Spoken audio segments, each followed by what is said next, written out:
ছেলে মেয়ের যদি বার্থডে হতো বড় একটা কেক এনে মোমবাতি জ্বেলে বেলুন টেলুন ফাটিয়ে কত কি ধুমধাম হতো, তাই না?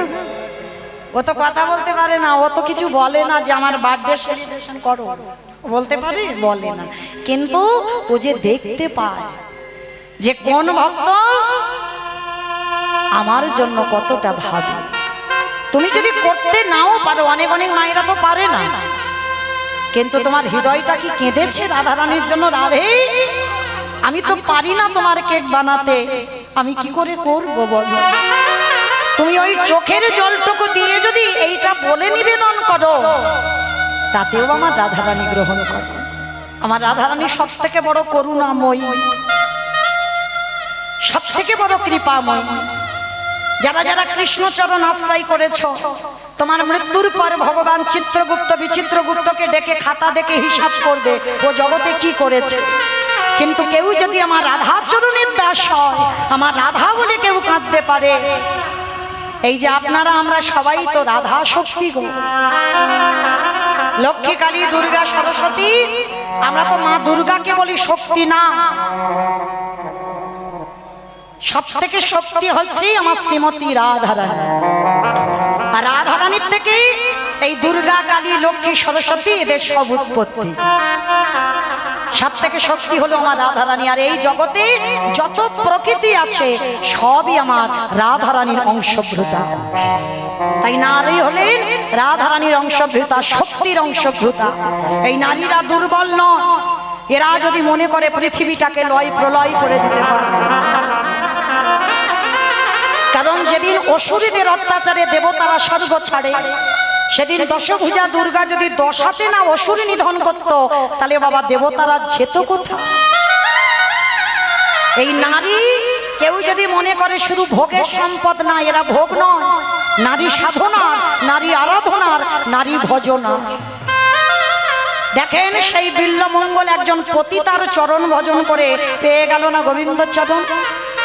চণ্ডী ঠাকুর রানী রজকিনীর চরণ ভজন করে পেয়ে গেল গোবিন্দ চরণ। জয়দেব গোস্বামী মা পদ্মাবতীর চরণ সেবা করে পেয়ে গেল রাধা মাধবের চরণ। ভুরি ভুরি প্রমাণ হয়ে গেল। তাহলে নারী ভোগের নয়, নারী সাধনা করতে হয়, নারীর চরণ ধরে আরাধনা করতে হয়, তাহলেই তুমি অচিরে কৃষ্ণ পেয়ে যাবে। কারণ আমরা সবাই, প্রত্যেকে যত প্রকৃতি আছে, আমার রাধারানীর শক্তি আমরা। তো আজকে লক্ষ্য করে দেখেন, এই যেদিন তোমার এই জিহ্বার প্রতি কোনো লালসা থাকবে না, সেদিন জানবে তোমার জিহ্বার বৈরাগ্য হয়ে গেল। কর্ণ আজে বাজে কথা শুনবে না, কোথায় ভাগবত হচ্ছে, কোথায় হরি কথা হচ্ছে, কোথায় পাঠ হচ্ছে, সেই দিকে কান ধাবিত হবে। তাহলেই জানবে তোমার কানের বৈরাগ্য হয়ে গেল। যেদিন চোখ শুধু গোবিন্দ চরণ, সাধুগুরু বৈষ্ণব ছাড়া আর কিছু দেখবে না, ভক্ত চরণ ছাড়া আর কিছু দেখবে না, সেদিন জানবে তোমার চোখের বৈরাগ্য হয়ে গেল। যেদিন তোমাকে কে নারী পরশ করলো না, পুরুষ পরশ করলো, তুমি তোমার মধ্যে কোনো অনুভূতি হবে না, সেদিন জানবে তোমার দেহের বৈরাগ্য হয়ে গেল।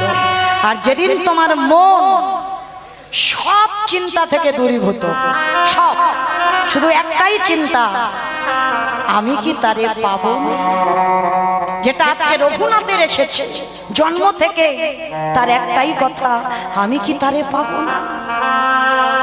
এই যে রঘুনাথ এর এসেছিল বাবা ছোটবেলা থেকে। আর যেদিন এই আজকের দিনটার চিন্তা আজকের করো, কালকের কি খাবো, কালকের কি হবে, ওই চিন্তা করবে না। ওই চিন্তা নিলে তোমার জীবনে বৈরাগ্য ভাব আসবে না। আজকের চিন্তা তুমি আজকের করবে, তাহলে দেখবে বাবা তোমার মনেরও বৈরাগ্য হয়ে গেল। তাহলে এইভাবে যদি চলতে পারো, তোমার সংসারে থেকে তোমার অনাসক্তি আসবে, আর তাহলেই তোমার অচিরে কৃষ্ণ প্রাপ্তি হয়ে যাবে। তো এই যে রঘুনাথ, এই রঘুনাথের চরিত্র আজকের আমরা শ্রবণ করব।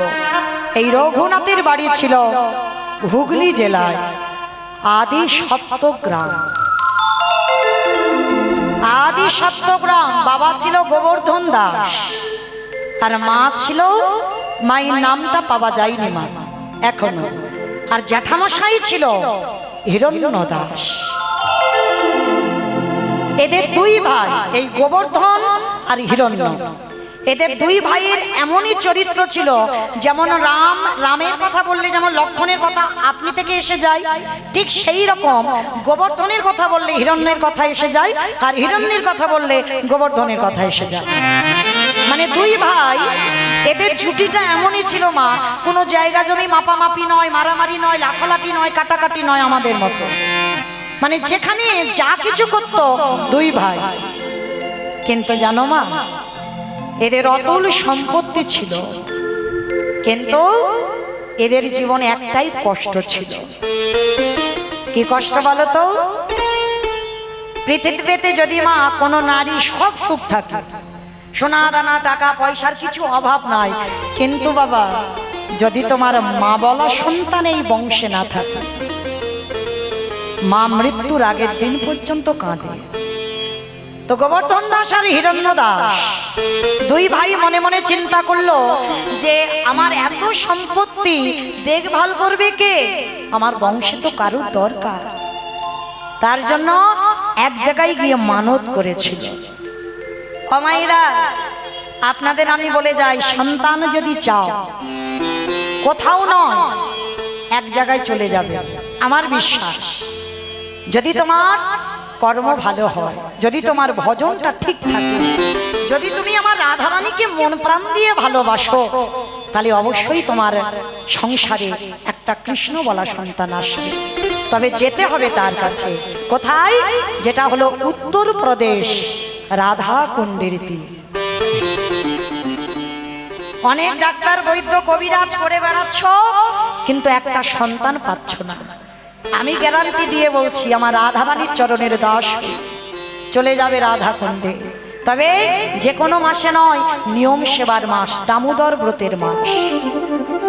এই দামোদর ব্রতের মাসে রাধা কুণ্ডের তীরে গিয়ে রাত্রিবেলা রাধা কুণ্ডেতে স্নান করে নিজে আঁচলটা পেতে আমার রাধারানীর কাছে ভিক্ষা চাই। রাধা, তুমি যদি করুণাময়ী হও, তুমি যদি কৃপাময়ী হও, রাধে, আমার বংশে তোমার সেবার জন্য, তোমার চরণের দাসী হওয়ার জন্য আমার বংশে একটা কৃষ্ণগলা পাখি দিও। যদি নয়ন জলে তার চরণ ভাসিয়ে বলতে পারো না, আমার বিশ্বাস তোমার কৃপা হবেই হবে। যারা সব তীর্থে যেতে পারো না, একবার রাধা কুণ্ডে স্নান করবে। কারণ আমাদের দ্বারা বাবা একটু অর্থেরও তো দরকার সব তীর্থে স্নান করতে গেলে। পৃথিবীতে তো কম তীর্থ নেই, অত অত তীর্থে যাওয়ার অনেকের সময় নেই, অনেকের কর্মজীবী আমরা পারি না, অনেকে অর্থের অভাবে পারি না। কিন্তু একটা জায়গায় গিয়ে যদি স্নান করো, সব তীর্থ ওই একটা জায়গায় পাওয়া যায়, যেটা রাধা কুণ্ডের তীর। বাবা এসব অনেক কাহিনী আছে, এ কাহিনী বলতে গেলে শেষ হবে না। আমার 9:30 পর্যন্ত আয়ু আছে। যাই হোক, আজকে সেই রাধা কুণ্ডে মানত করে এলো। আর যেই না মানত করে এসেছে, আমার রাধারানী এত কৃপাময়ী। হিরণ্য দাসের ঔরসে নয়, গোবর্ধন দাসের ঔরসে জন্ম নিয়েছিল ওই আদি সপ্তগ্রামে এক রাধারানীর সেবিকা, যার নাম হচ্ছে রঘুনাথ দাস। তবে মায়েরা একটা কথা মনে রেখো, ভজন করলে হবে না, ভজনটা যেন তোমার গোপী ভাবে হয়। রাধারানীর চরণের দাস হতে গেলে তোমাকে পুরুষ ভাব রাখলে হবে না। কি গো মায়েরা, এখানে আপনারা দেখতে পাচ্ছেন এই যে ভাইয়েরা, এরা পুরুষ? ভুল কথা, এরা কেউ পুরুষ নয়, সবাই আমরা প্রকৃতি, সবাই নারী। পুরুষ তো একজন, যিনি হলেন অনাদিরাদি গোবিন্দ। এই প্রশ্নটা মীরাবাই সনাতন গোস্বামীকে বলেছিল। যখন মীরাবাই সনাতন গোস্বামীর সঙ্গে দেখা করতে গিয়েছিল না, সনাতন গোস্বামী বলেছিল আমি নারী বদন দেখি না। তখন মীরা প্রশ্ন করেছিল, কে পুরুষ? পুরুষ তো আমার একজন, তিনি হলেন আমার বৃন্দাবন চাঁদ, যিনি হলেন আমার ব্রজেন্দ্র নন্দন কৃষ্ণ। আর যারা আছে সবাই আমরা প্রকৃতি। তাহলে কিসের পুরুষত্বের বড়াই করো? সেই মীরাবাইয়ের কথা শুনে আমার সনাতন গোস্বামী চৈতন্য ফিরে গেল, একটা নারীর কথা। তাহলে আজকে এই সেবা করতে গেলে গোপী ভাব রাখতে হবে। যখন পূজায় বসবে, যেসব দাদা ভাইরা পূজা করো, যখন পূজায় বসবে তখন পূজায় বসে তোমার নিজে যে আমি পুরুষ এইটা ভুলে যেতে হবে। আমি নারী, আমি আমার রাধারানীর চরণের দাস, আমি রাধারানীর চরণের সেবিকা হতে চাই। আর এই মনোভাব নিয়ে যদি তুমি সেবা পূজায় বসো, তোমার কৃষ্ণ প্রাপ্তি হয়ে যাবে। তুমি যত বড় পাপী হও, যত বড় অপরাধী হও। তো আজকে এই রঘুনাথ দাস জন্ম নেওয়ার পর থেকে বৈরাগ্য ভাব, তার কোনো কিছু খেলা ভালো লাগে না, সর্বদা কৃষ্ণ নামে পাগল। যেখানে হয় হরি কথা কৃষ্ণ কথা, সেখানে রঘুনাথ চলে যায়। যেখানে সাধুগুরু বৈষ্ণবরা আসে, রঘুনাথ ছোটবেলা থেকে হামাগুড়ি দিয়ে সেই দিকে চলে যায়। আর রঘুনাথ ছোটবেলা থেকে সে একটাই খেলা খেলে। কি খেলে জানো? রাধা কৃষ্ণ সেবিব জীবনে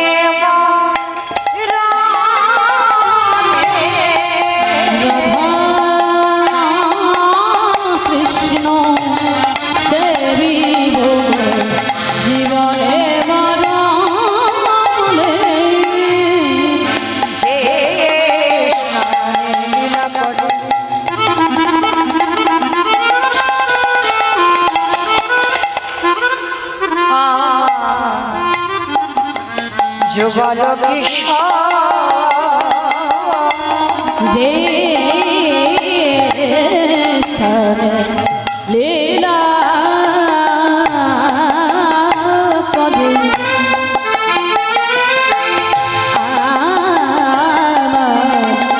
যুগল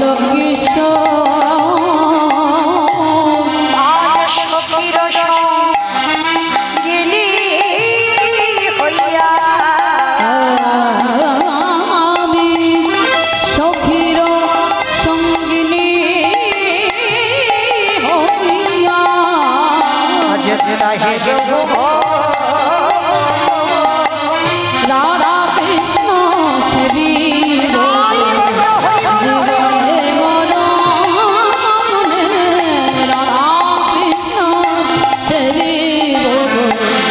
জীবনে মরণে আজ বৃন্দাবনে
রঘুনাথ ছোটবেলা থেকেই বাবা কৃষ্ণ নামে পাগল।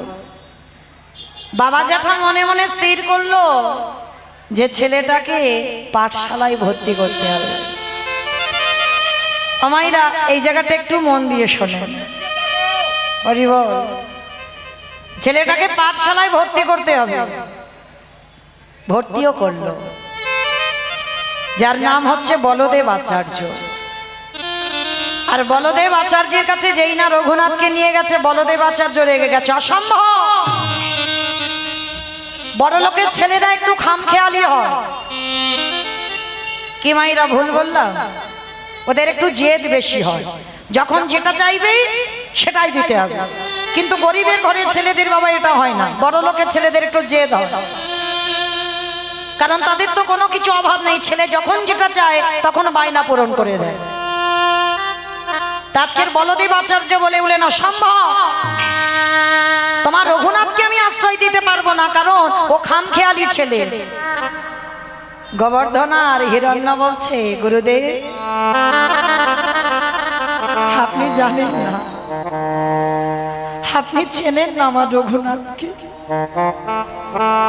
দুটো দিন ওকে দেখে, আর দুটো দিনে আমার রঘুনাথ যদি কোনো অন্যায় করে তাহলে আমার রঘুনাথকে বের করে দেবেন, কিন্তু আমার রঘুনাথ অন্যায় করতেই পারে না। কমাইরা রেখে গেল ছেলেটাকে, আর ছেলেটাকে যখনই রেখে গেল না, তখন করার পড়াশোনা বলতে ভাগবত। গুরুদেব ভাগবত পড়তে বসেছে, অন্যান্য পড়ুয়ারা আশ্রমে যত ছেলেরা ছিল সব বসে আছে। আর ওমাইরা কেউ 5 বছর, কেউ 6 বছর, কেউ 7 বছর, তারা কিছু ভাগবতের বোঝে। গুরুদেব পাঠ করছে, সবাই বসে আছে, গল্প করছে, কত হাসি ঠাট্টা করছে, কত অন্য মনস্ক। কিন্তু রঘুনাথ সবার সামনে বসে আছে। গুরুদেব ভাগবত পড়ছে, অন্যান্যরা যারা পড়ুয়া ছিল বাবা, তারা কিছুক্ষণ পরে উঠে সব খেলতে চলে গেছে। আর রঘুনাথ সামনে বসে বসে অঝর নয়নে কাঁদছে। গুরুদেব পাঠ করতে করতে, কি রঘুনাথ, এই রঘুনাথ, আরে বাবা কাঁদছিস কেন তুই বসে বসে? আমি ভেবেছিলাম তুই বুঝি আশ্রমে কত দুষ্টুমি করবি। হ্যাঁ রে, তোর কি বাবা মার জন্য, জ্যাঠামশাইয়ের জন্য মন খারাপ হচ্ছে? না গুরুদেব। তাহলে কি তোর খিদে পেয়েছে, তুই বলতে পারছিস না? না গুরুদেব। তাহলে আজকে তুই কাঁদছিস কেন? ওই যে গুরুদেব আপনি পাঠ করছেন। হ্যাঁ রে, তুই এইটুকু বয়সে আমি ভাগবতের এই কঠিন কঠিন শ্লোক পাঠ করছি, তুই বুঝতে পারছিস না? গুরুদেব আমি কিছু বুঝতে পারছি না। তাহলে তুই কাঁদছিস কেন? গুরুদেব আমি কাঁদছি একটা কারণে, আমি কি তারে পাবো না? বলো না গুরুদেব, আমি কি তারে পাবো না? হ্যাঁ রে বাবা, তুই কাকে পাওয়ার কথা বলছিস? গুরুদেব আমি কি কোনোদিন কৃষ্ণ পাবো না? চমকে উঠেছে গুরুদেব। এইটুকু ছেলে এইটুকু বয়সে কৃষ্ণ পাবার জন্য কাঁদছে। গুরুদেবের চরণটা জড়িয়ে ধরল 5 বছরের রঘুনাথ। ও গুরুদেব, গুরুদেব বলো না, আমি কি কোনোদিন কৃষ্ণ চরণ পাবো না? তুমি বলে দাও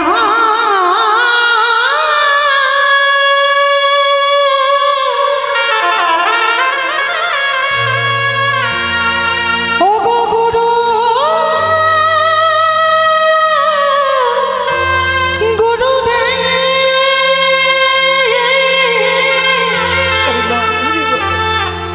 আমি কোথায়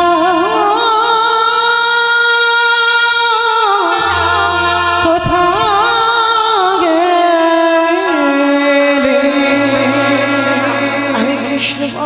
কোথা গেলে কৃষ্ণ দর্শন পাবো। বলদেব আচার্য রঘুনাথকে বুকে জড়িয়ে ধরল। রঘুনাথ, ভাবি বাবা, তোর এই যে এত অল্প বয়সে এত বৈরাগ্য ভাব, পাবি পাবি তুই কৃষ্ণ চরণ পাবি। আর ঠিক সেই সময় লক্ষ্য হীরা উদ্ধার করে বেনাপুলের জঙ্গল থেকে নামাচার্য হরিদাস ঠাকুর এসেছিল বলদেব আচার্যের ঘরে। আর রঘুনাথ এমনই একটা ছেলে ছিল না, জানো মা, সবাই ওই হরিদাস ঠাকুরকে দেখে সবাই পঞ্চাঙ্গ প্রণাম করছে। মানে পঞ্চাঙ্গ প্রণাম মানে কি মা, আমরা নারী জাতি তো, আমাদের ষষ্ঠাঙ্গে দণ্ডবত প্রণাম করা নিষিদ্ধ। আমাদের হাঁটুটা মাটিতে রেখে হাত জোড়ো করে প্রণাম করতে হবে, কিন্তু কোনোদিন মাটিতে যেন কেউ ভুল করে শুয়ে পড়ে প্রণাম করো না, ওইটা পুরুষদের। তো আজকে যেই না বাবা এই রঘুনাথ দাস, সমস্ত ভক্তরা সবাই তো পঞ্চাঙ্গ প্রণাম। আর আমার রঘুনাথ কি করেছে জানো? রঘুনাথ হরিদাস ঠাকুরকে দেখে ষষ্ঠাঙ্গে দণ্ডবত প্রণাম। আর যেই না দণ্ডবত প্রণাম করেছে, হরিদাস ঠাকুর হাত দুটো তুলে বলছে, আরে ওঠ ওঠ ওঠ। আচ্ছা মা, একটা কথা বলো তো, ভক্ত চিনবে কি করে? এই গলায় তুলসীর মালা দেখলে বলবে ভক্ত, দাদার সঙ্গে তিলক সেবা করা দেখলে বলবে ভক্ত? না, এগুলো তোমার আভরণ।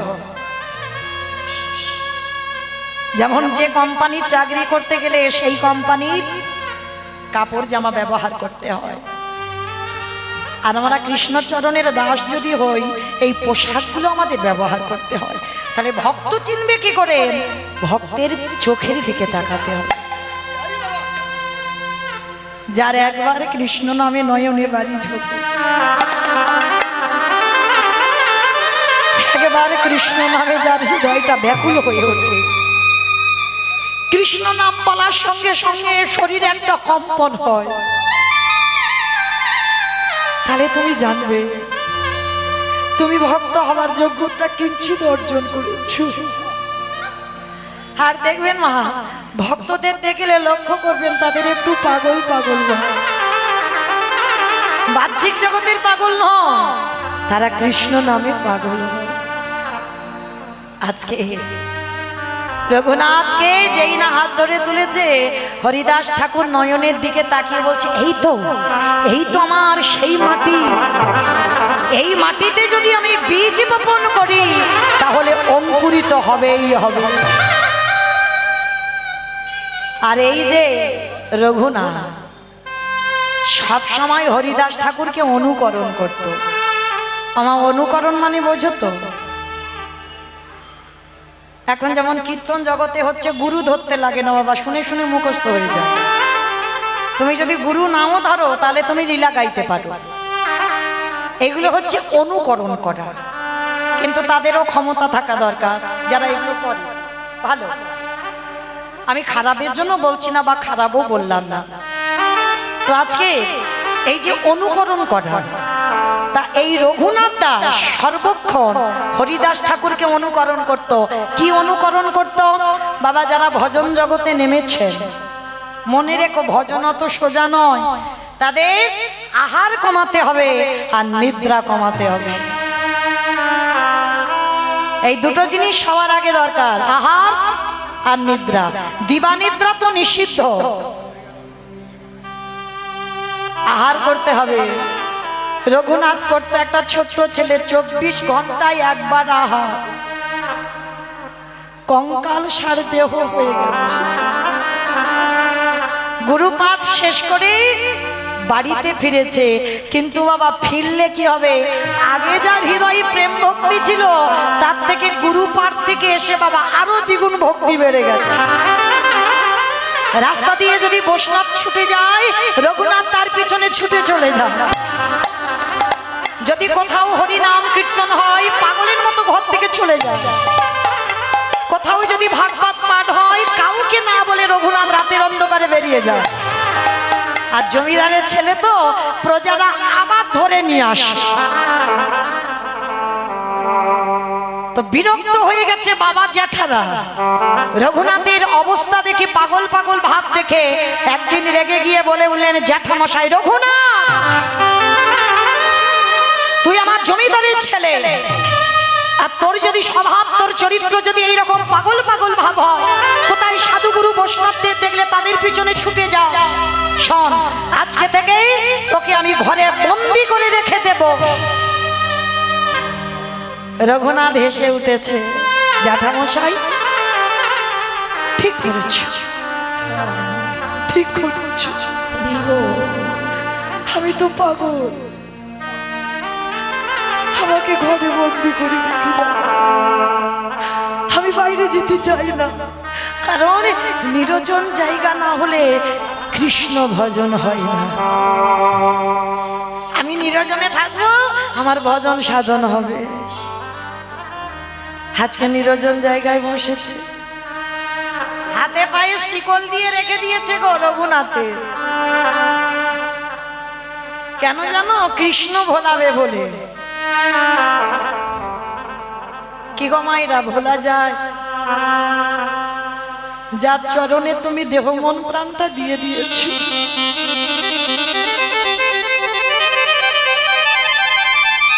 পারবে তুমি তাকে ভুলতে? হাজার চেষ্টা করবে,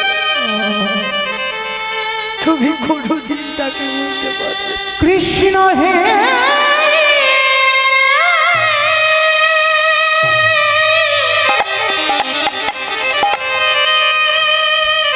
দেখা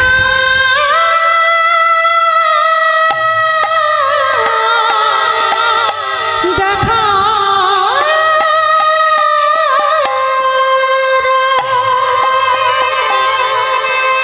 রঘুনাথ নিরজনে বসে কাঁদছে, এক সপ্তাহ কিছু খাইনি। বাবা জ্যাঠা খাবার পাঠাচ্ছে, সব খাবার রেখে দিয়েছে। যখন জ্যাঠামশাই খবর পেল রঘুনাথ কিছু খাচ্ছে না, রাতের অন্ধকারে রঘুনাথের কাছে এসেছে। জ্যাঠামশাই, রঘুনাথ, শুনলাম তুমি নাকি কিছু খাচ্ছ না, কি হয়েছে তোমার?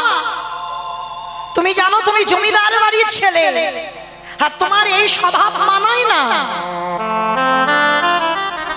কি গো,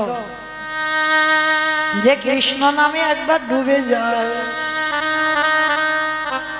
তার এই বাহ্যিক জগতের কিছু ভালো লাগে না।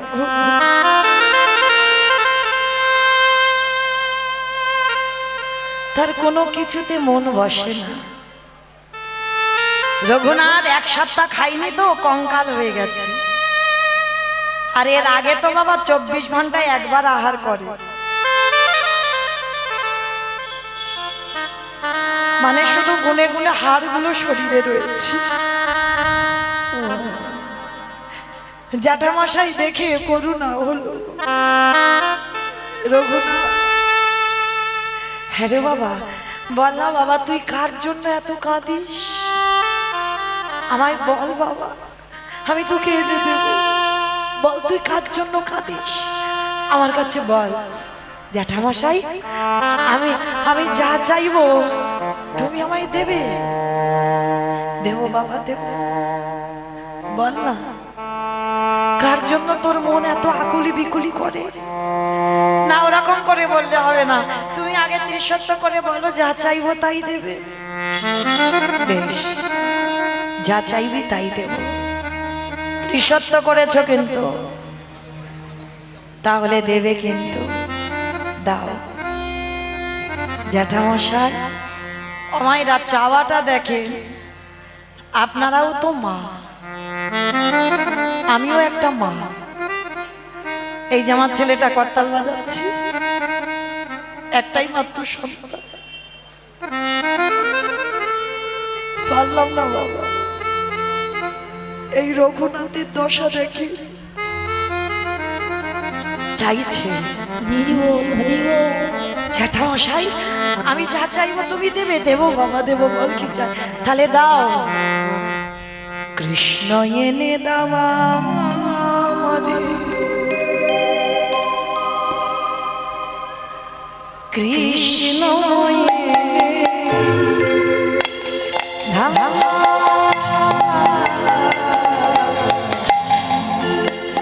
কৃষ্ণ এনে দাও আমারে, কৃষ্ণ এনে দাও।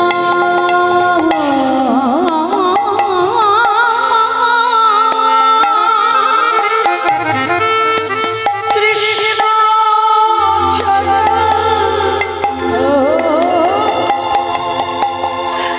প্রাণ বাঁচে না। হরি বল হরি বল। কৃষ্ণ এনে দাও।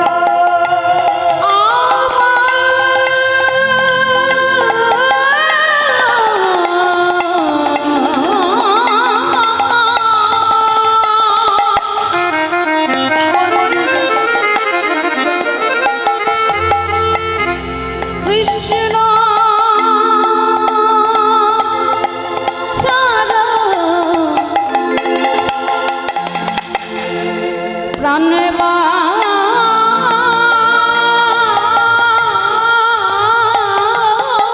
না।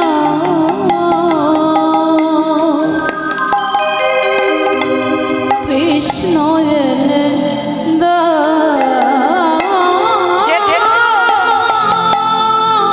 কেউ বোঝে না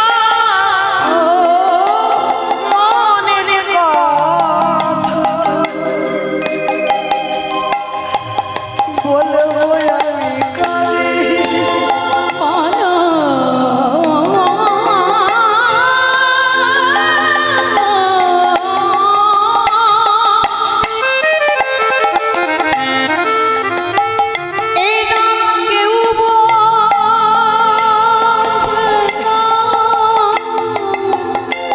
আমার কৃষ্ণ এনে দাও।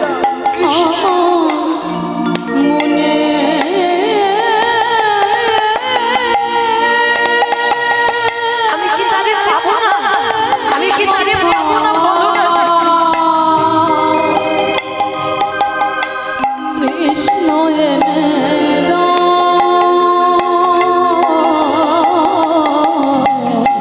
কৃষ্ণ এনে দাও। কৃষ্ণ এনে দাও। এনে দাও।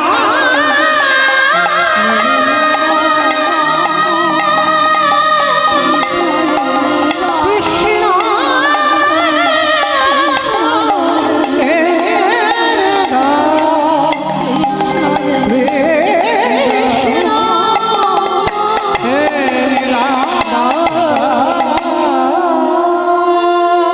দাও না জেঠু, আমার কৃষ্ণ এনে দেবো বাবা দেবো, কথা দিলাম, ঠিক কাঁদিস না, আমি কৃষ্ণ এনে দেবো। হঠাৎ গুরুদেব বলদেব আচার্য সংবাদ পেয়েছে ছেলেটা খাওয়া দাওয়া বন্ধ করে দিয়েছে। ছুটে এসেছে শিষ্যের কাছে, রঘুনাথ শোন বাবা, তুই কৃষ্ণ বলে কাঁদছিস কেন? কৃষ্ণ পাবি না। শোন, রাধা কৃষ্ণ এক আত্মা, দুই দেহধরি, অনন্য বিলাস রস আস্বাদন করি। এই দুই ভাব এবে চৈতন্য গোসাই, ভাব রস আস্বাদিতে দোহে এ কোথায়। রাধা কৃষ্ণ দুহু তনু এক হয়ে গৌর হয়ে এসেছে। তুই গৌর বলে কাঁদ, আর গৌর বলে কাঁদ রে, তুই পেয়ে যাবি গোবিন্দ চরণ। গুরুদেব, তাহলে আজকে থেকে আমি গৌর বলে কাঁদবো? চল, আমি তোকে গৌর দেখাবো। নিয়ে ছুটলো ওই নবদ্বীপ ধাম। আর নদিয়া নবদ্বীপ ধামে গিয়ে খবর পেল নিমাই 24 বছর বয়সে সন্ন্যাস নিয়ে চলে গেছে। যখনই সন্ন্যাস নিয়ে চলে গেছে, আর এদিকে বাবা ফিরে এলো আবার নিজ আগিনায় রঘুনাথ। কিছুদিন পরে তো মহাপ্রভু এসেছিল শান্তিপুরে অদ্বৈত আচার্যের ঘরে। আর যখনই অদ্বৈত আচার্যের ঘরে এসেছে, সংবাদ যখন হিরণ্যদাস আর গোবর্ধন দাস পেয়েছিল, আমার রঘুনাথকে নিয়ে ওই নিমাইয়ের সঙ্গে দেখা করতে গেল।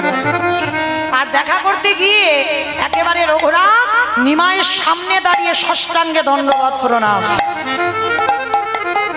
আমার মহাপ্রভু বলছে, আরে ওঠ ওঠ ওঠ ওঠ। নয়নে নয়নে মিলন হলো। নিতাই চাঁদকে বলল, দাদা যাও, আমার সেবার থালাতে যে প্রসাদী আছে তুমি রঘুনাথকে দাও। কি গো মায়েরা, ভগবানের উচ্ছিষ্ট প্রসাদ পাওয়ার জন্য যোগী মুনি ঋষিরা যুগ যুগ ধরে কাঁদে, তারা পায় না। আর রঘুনাথ প্রথম দর্শনে ভগবানের উচ্ছিষ্ট প্রসাদ পেয়ে গেল, কৃপা হয়ে গেল। বেশ কিছুদিন ওই শান্তিপুরে অদ্বৈত আচার্যের ঘরে আমার মহাপ্রভু চরণ সেবা করলো। এইবার যাবার সময় হয়েছে প্রভু। আমার মহাপ্রভু বলছে, রঘুনাথ এইবার আমি পুরী ধাম যাত্রা করব। আমি জগন্নাথ ধামে রথযাত্রা, আমি ওখানে যাব। প্রভু আমাকে সঙ্গে করে নিয়ে চল। রঘুনাথ তোমার বাবা আছে, তোমার মা আছে, তোমার জ্যাঠামশাই আছে, তোমার জমিদারি আছে, চাই না চাই না প্রভু, আমি কাউকে চাই না। এরা আমার কোন বাবা মা? প্রভু কতবার আমার জন্ম হলো, কতবার আমার বাবা হলো, কতবার আমার মা হলো, এরা তো প্রকৃত বাবা মা নয়, আসল পিতা তো তুমি। আমি জানি প্রভু, ওরা আমার জড় জগতের বাবা মা, আমার দেহ জগতের বাবা মা, কিন্তু আসল বাবা মা তো নয়। আমি যাব। রঘুনাথ তুমি আমার কথা শোনো, তোমার এখনো সেই বৈরাগ্য এসেছে প্রভু, আমি তো সব ত্যাগ করে দিয়ে এসেছি। শোনো রঘুনাথ, মর্কট বৈরাগ্য ধারণ করবে না।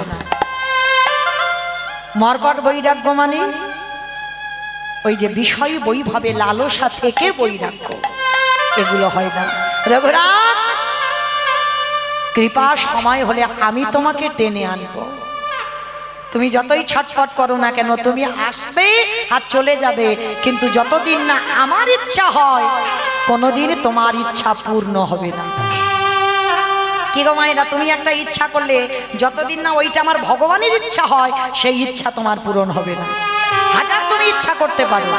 যেমন কুম্ভকর্ণ ইচ্ছা করেছিল আমার ইন্দ্রত্ব চাই, তখন ভগবান কায়দা করে আমার সরস্বতী বাগবাণীকে ওই যে কুম্ভকর্ণের কণ্ঠে বসিয়ে বলে দিল, ইন্দ্রত্ব নয়, আমি নিদ্রা চাই। কেন? কারণ ওটা আমার ভগবানের ইচ্ছা ছিল না যে কুম্ভকর্ণ ইন্দ্রত্ব দখল করুক। তাহলে মনে রাখতে হবে, মনুষ্য জীবনে যতদিন আমার ভগবানের ইচ্ছা হয় ততদিন তোমার ইচ্ছা পূর্ণ হবে না, আর যেদিন আমার ভগবানের ইচ্ছা হবে সেদিন তোমার ইচ্ছা পূর্ণ হয়ে যাবে। তাই গৌর হরি বল হরি বল। তো আজকে লক্ষ্য করে দেখেন, রঘুনাথ ফিরে এলো ঘরে, কিন্তু আসবার সময় একটা জায়গায় দাঁড়ালো, যেটা হচ্ছে পানিহাটির মেলা।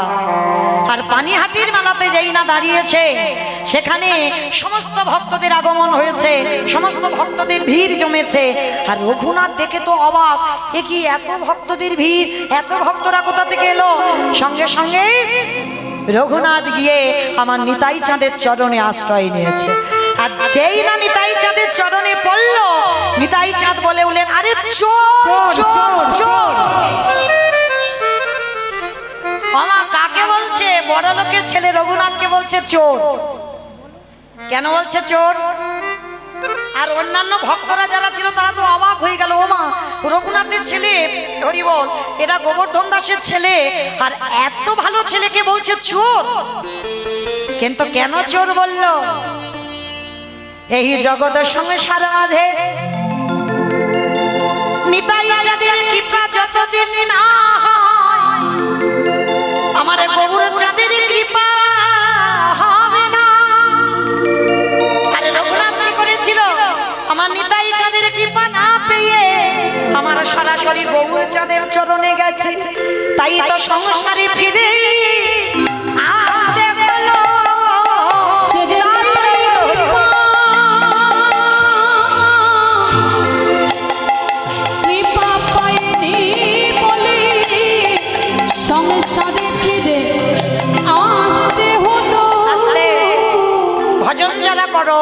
যেমন এই রাধা গোবিন্দ ভজন করতে গেলে আগে রাধা চরণ বসতে হবে, তবে অচিরে কৃষ্ণ পাবে। আর কলিকালের ভক্ত আমরা নিতাই চাঁদের চরণ বসতে হবে, তবেই পাবে আমার গৌর চরণ। আর গৌর চরণ পেলেই তবে রাধা গোবিন্দের ব্রজে গিয়ে নিত্য লীলা দর্শন করতে পারবে। এই জন্য রঘুনাথকে বলেছিল তুমি চোর, তুমি আমার কৃপা না পেয়ে তুমি আমার ভাইয়ের কাছে গেছো, তাই তোমাকে দণ্ড দেওয়া হবে। ওমা, আমাকে কি দণ্ড, কি শাস্তি দেওয়া হবে? হোক। বলছে অন্য কোনো শাস্তি নয়, আজকে এই পানিহাটির মেলাতে যত ভক্তরা এসেছে সবাইকে তুমি চিরা দধি খাওয়াবে। আজ যারা যাবেন পানিহাটির মেলায় ভক্তদের উৎসবে দেখবেন সেখানে চিড়ে দই খেতে দেওয়া হয়। যত দোকানে দোকানে চিড়ে দুধ দই ছিল, মিষ্টি চিনি সন্দেশ মিষ্টি যা ছিল সব ওই গোবর্ধন দাস আর রঘুনাথ দাসের বাবা জ্যাঠা দুইজনে সমস্ত কিছু কিনে পানিহাটির মেলাতে ওই ভক্তদের বিতরণ করলো। আজও সেই উৎসব পালন হয়। ওই পানিহাটির মেলাটাকে বলা হয় দণ্ড মহোৎসব। নিতাই চাঁদ রঘুনাথকে দণ্ড দিয়েছিল। এইবার রঘুনাথ ফিরে এলো, বাবা মা চিন্তায় পড়লো, ছেলের সবসময় পাগল পাগল ভাব, তাহলে ছেলের কাঁধে একটা জল চাপাতে হবে। আমার জল চাপানো মানে বোঝো তো, একটা বিয়ে দিতে হবে। হরিবল। শুভ দিন শুভ লগ্নে শুভক্ষণে একটা মেয়ে দেখাশোনা হলো, যার নাম হচ্ছে রত্নাবতী। সে রূপ তো নয়, স্বর্গের অপ্সরা হার মানবে। কেন? কৃষ্ণ ভোলাবার জন্য ওই রকম রূপবতীর সঙ্গে রঘুনাথের বিয়ে হলো। অত সোজা নয়। কি গো, যার প্রতি একবার মন পড়ে, হাজার সিনেমাটি এনে সামনে দিয়ে দাও তো দেখি, মন যাবে? হ্যাঁ, কখনো যাবে না।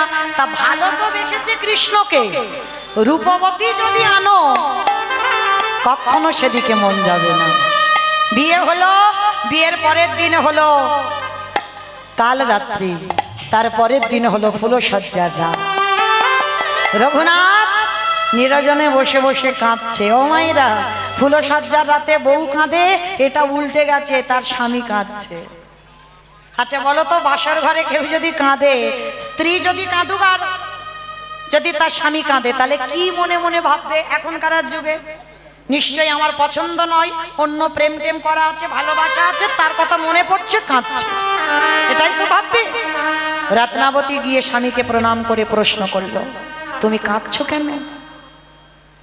রত্না, পারবে না, আমি যার জন্য কাঁদছি তুমি পারবে আজকে রাতকে তার কাছে আমাকে দিয়ে আসতে? চমকে উঠল, চমকে উঠেছে রত্নাবতী।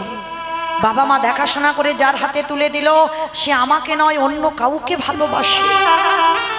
তবু এমন সহধর্মিণী ছিল রত্নাবতী, বউ কিন্তু নয়, স্ত্রী কিন্তু নয়, সহধর্মিণী ছিল। তাই সেই সহধর্মিণী বলে উঠল, স্বামী আমি কথা দিলাম আজ এই রাত্রিতে তুমি আমার কাছে যাকেই তুমি জীবনের থেকে বেশি ভালোবাসো, আমার প্রেম যদি সত্যি হয়, আমার ভালোবাসা যদি সত্যি হয়, এই 3 দিনের পরিচয়ে আমি তোমাকে নিজের হাতে তার কাছে দিয়ে আসবো। কি গো মায়েরা, জগতে হয়? হয় না, অসম্ভব। মারামারি খুনোখুনি লাটালাটি হয়ে যাবে। কিন্তু রত্নাবতী ছিল সহধর্মিণী, আমি পারবো তোমাকে তার কাছে দিয়ে আসতে। বলো সে কে, কাকে তুমি এত ভালোবাসো, কার জন্য তোমার মন এত আকুলি বিকুলি করে, কার জন্য তুমি রাতে ঘুমাও না, কার জন্য তুমি খাওয়া দাওয়া বন্ধ করেছো, বলো তুমি সে কে? রত্না, আগে বলো তো দেখি আমার বাবা মা তোমার সঙ্গে কেন বিয়ে দিয়েছে? বলে কেন? তোমাকে ঘরে বেঁধে রাখার জন্য। রত্নাবতী, তুমি কি মনে করো পারবে আমায় বেঁধে রাখতে? না, আমি চাই না তোমায় বেঁধে রাখতে, কারণ আমি তোমার শ্রীচরণের দাসী হয়ে থাকতে চাই, আমি তোমাকে বাঁধতে চাই না।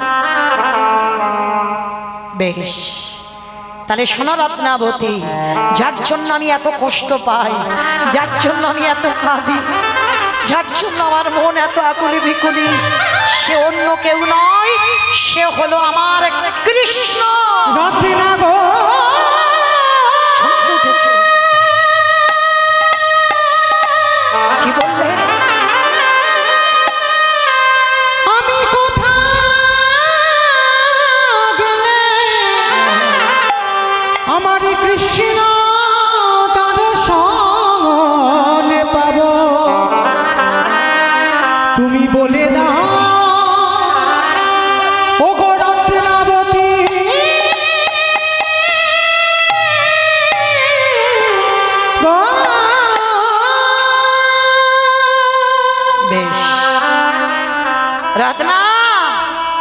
পারবে দিতে?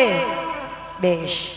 স্বামী আমায়রা কেমন নারী দেখো, চিরজনমের মতো শেষবারের মতো স্বামীকে প্রণাম করে ওই ফুল সজ্জা রাতে চিরজনমের মতো স্বামীকে বিদায় দিল। স্বামী সামনের দরজা দিয়ে নয়, তুমি পিছনের দরজা দিয়ে পালিয়ে যাও, আর কালকে তোমার বাবা মাকে যা বলার আমি বলবো। রত্না, তুমি ভেবে বলছো তো কোনোদিন আর আমার চরণ তুমি পাবে না? দরকার নেই স্বামী, এই 3টে দিনের স্মৃতি নিয়ে আমি সারা জীবনটা কাটিয়ে দেব। এই তো 3 দিন আমি তোমাকে দেখলাম, এটুকুই আমার জীবনে থাক। বেশ। রাতের অন্ধকারে রঘুনাথ বেরিয়ে পড়ল কোথায়? জগন্নাথ ধাম, পুরী ধাম। আমার জীবন নদী নাইয়া বেরিয়ে পড়েছে ভবের খেলা হাসি। রত্না সঙ্গ হলে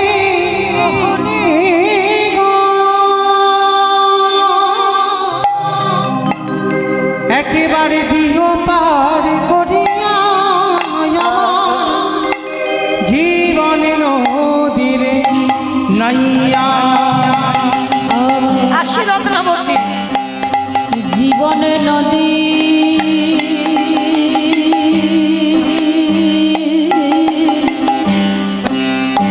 নাইয়া আর কোনোদিন তোমার সঙ্গে আমার দেখা হবে না। আমার ভাবের খেলা কোনোদিন না। সঙ্গ বলি গো।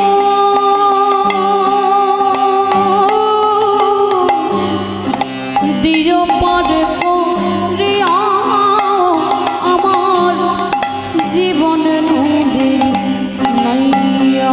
সবকিছু আমি ত্যাগ করলাম। দয়ালে